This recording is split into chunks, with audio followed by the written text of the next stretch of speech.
Un sequestro preventivo emesso nei confronti del fondatore di un emergente movimento politico che avrebbe omesso di comunicare informazioni di natura patrimoniale. È il bilancio di un'indagine della Guardia di Finanza che avrebbe accertato come l'uomo abbia indebitamente percepito per 7 mensilità nel 2021 l'importo complessivo di 3.500 euro come reddito di cittadinanza.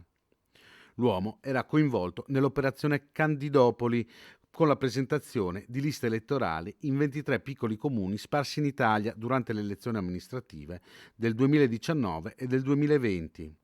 Nel mese di ottobre, durante l'interrogatorio di garanzia, l'autorità giudiziaria aveva sospeso l'erogazione del reddito di cittadinanza, misura non compatibile con le misure cautelari che pendevano sull'uomo.